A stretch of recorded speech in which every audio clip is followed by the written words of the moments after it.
Howdy, my name is Pastor Will Martin.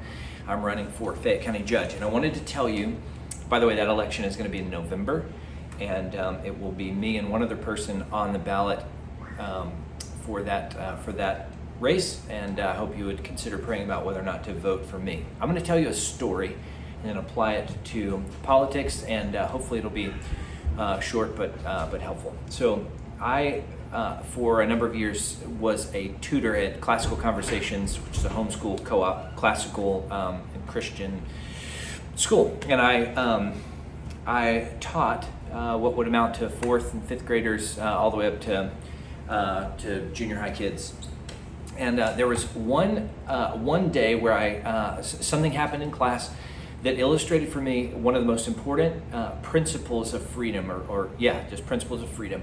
Happened right there in class, and it was kind of mind-blowing. So I'm going to tell you that story. So there was a time in every class where the kids would, each child would be given 3 minutes to do a presentation, and they would stand in front of the class, "Hi, my name is Will Martin," and then they would introduce their topic and talk for 3 minutes, and then the class would respond to what they said. And during that time, it was snack time, and so I would always say, "Okay, get out your snacks, and then we're gonna go through presentations." Well, this one day, there's seven kids in class. I'm the teacher. There were parents in the room as well, but I'm the teacher, and so kind of felt like the authority in the room. And so as I invited everybody to get out their snacks, one kid in class said, "Hey, Mr. Will, I forgot to bring my lunch."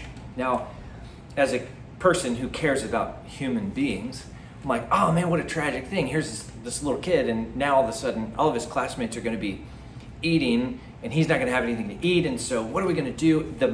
Immediately, because I was raised in a public state school with socialist tendencies at every turn, my gut reaction was, this is a problem and I need to solve it, like Vanilla Ice. And so what occurred to me is, hey, there's, let's say there's 6 people in class, 1 is without, and so 5 have. And so here's what I'll do. Maybe what I'll do is, and this actually occurred to me, I'll take a little bit from each kid in class and then give that little bit to him. And so he'll have something, and everybody else will not really feel like it was that much of a loss. And by God's good grace to me, I didn't have a chance to do that. By the way, that would have been theft. That's not my food. Those kids are not my kids. The stuff that their parents gave to them, it's not my stuff. So I couldn't have done that without great sin against them. I would have had to steal from them. But by God's grace, I didn't do that, because that was the path I was on mentally. But before I did, there was a kid in class named Evan. He was a good friend of mine, is a good friend of mine. And Evan said, "Hey, that's okay. I've got," and I think he had an extra banana or something. "Here, you can have my extra banana, and I don't really like this whatever kind of granola bar, so I'll give it to you." And so he watch this now, willingly, voluntarily practiced what's known as virtue, goodness, kindness to his neighbor, and he gave. And immediately, I realized what I had been about to do.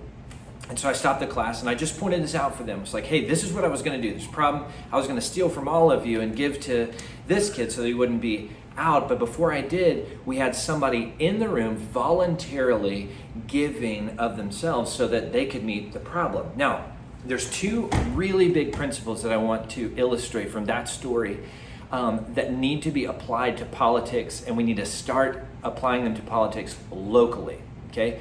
The first is, I had, as the authority in the class, I had no right to take from those kids and share with another kid. It's not my stuff. It was coming from the best of motives. I just didn't want a kid to go hungry. So I really cared for that kid and wanted to do right by him. But there's no possible way that I could have taken from those kids without sinning against those kids, without practicing evil. So if you're a Christian, that's called sin, to steal what's not your own. If you're a secularist, just call it, I don't know what you would call it, but it's wrong. You might not call it evil, but it's wrong to take something and then give what's not your own to somebody else. So that's one thing, that the government the teachers in the room, right, the authorities in the room, locally, do not have the right by taxation to take what is not theirs and redistribute it. So that's true locally, that's true at the state level, it's true at the federal level. God says, thou shalt not steal, and that means people, and it means those in politics. You can't take something that's not yours, even with the best of motives. You can't do it. So that's number one. But number two, and maybe more important, is that if I would have done that, if I would have taken, let's just say I was the prime socialist and I take from all these kids. If I would have done that, here's what would have happened. I would have robbed Evan in particular, not only of his stuff. I would have robbed him not only of his stuff, but I would have robbed him, more importantly, of the opportunity to practice virtue. Like, he was able, under no compulsion. I didn't have time. He didn't give me time to suggest, hey, would anybody want to share? I didn't even have time to do it. He just said, oh, I'll do it. And he practiced the virtue of generosity, of loving a neighbor, which I was about to take from him. Now, not only would I have robbed him of the opportunity to practice virtue, but I also would have robbed him of what eventually happened. What happens to this kid who comes to class forgetting his snack, and a fellow classmate with joy in his heart just gives over? Oh, you can share with me. Do you know what happened? Immediately, it's those little things in life that become massive things. Immediately, they became pretty good friends.